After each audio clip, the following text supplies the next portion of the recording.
There are some movies that are just part of the holidays, and Home Alone is definitely one of them. It's a classic. But what if I told you that beyond all the booby traps and the heartwarming ending, the story of Kevin McAllister actually holds a really profound secret about the science of human happiness? Seriously, let's get into it. So, we all know the story, right? You've got young Kevin McAllister, who is just completely overwhelmed by his huge, chaotic family. He's feeling ignored, and he makes that fateful wish, I wish they would all just disappear. Well, you know what happens next. A series of hilarious mistakes later, and boom, he gets exactly what he asks for. And there's just something magical about this movie. The legendary composer John Williams said it best. He hoped people would experience the renewal of joy it brings every single year. It just taps into this universal feeling that's so much deeper than just a Christmas comedy. But let's ask this question. What if Kevin's journey, from that initial joy of freedom to his eventual loneliness, isn't just a great movie plot? What if it's actually a perfect illustration of a fundamental truth about our own well-being? Let's see what the actual science has to say about this. Because believe it or not, science has actually looked into Kevin's exact dilemma. Researchers have asked a pretty simple question. How does the number of people you live with actually affect how happy you are? To find out, we're going to look at a huge source, the World Happiness Report.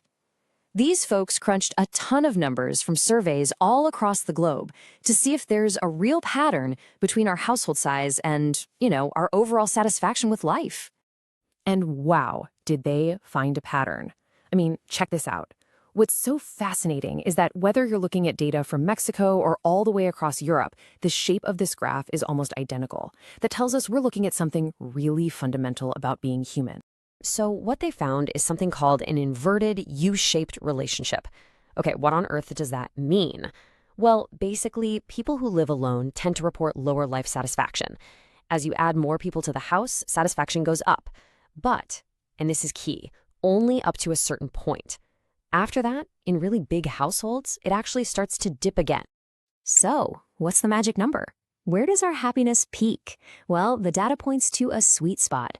Life satisfaction seems to be at its highest in a household of about 4 people. But, it's never that simple, right? It's not just about counting heads. The data shows us there's another really important layer here.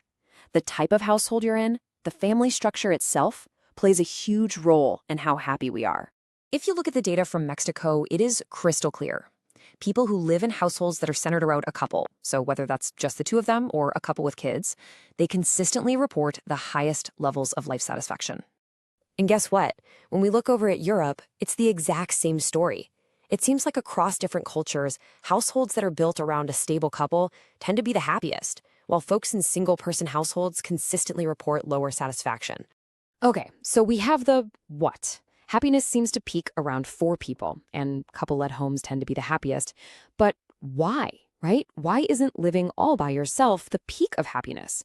And for that matter, why isn't a huge house with 12 people even better? Well, the answer comes down to this really interesting trade-off. So to figure this out, the report doesn't look at happiness as just one big thing. Instead, it breaks it down into our satisfaction in different areas of our lives. They call these life domains. And here it is. This is the big aha moment that explains that whole U-shaped curve.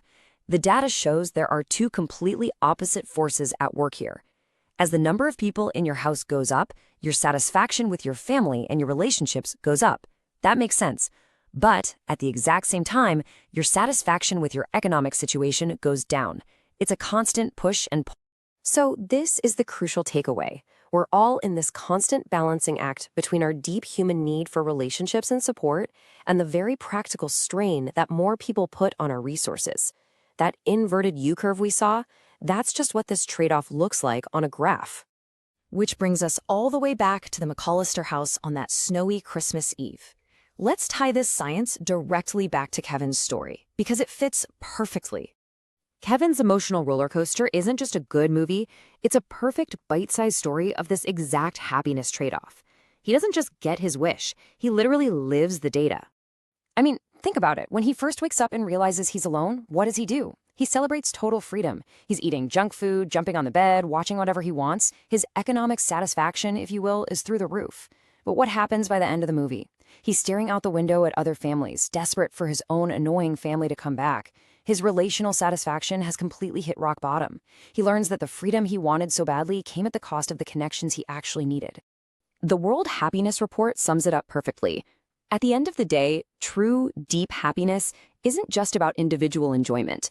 It's about shared joy. It's about caring for other people and being cared for by them. That's the lesson Kevin learns, and it's the exact same lesson the data confirms. So the lesson seems pretty clear. But here's where it gets really interesting when we look at the world today. The data shows us what kind of home life seems to foster the most happiness, but global trends are actually pulling us in the complete opposite direction. For decades now, households have been getting smaller, and single-person households are on the rise pretty much everywhere. And that just leaves us with this one big, final thought to chew on. In our modern chase for independence and personal freedom, the very things Kevin McAllister wished for, are we accidentally engineering the very loneliness that he discovered? As our homes get smaller and smaller, are we making it harder to find that shared joy that science tells us we need the most? It's definitely something to think about.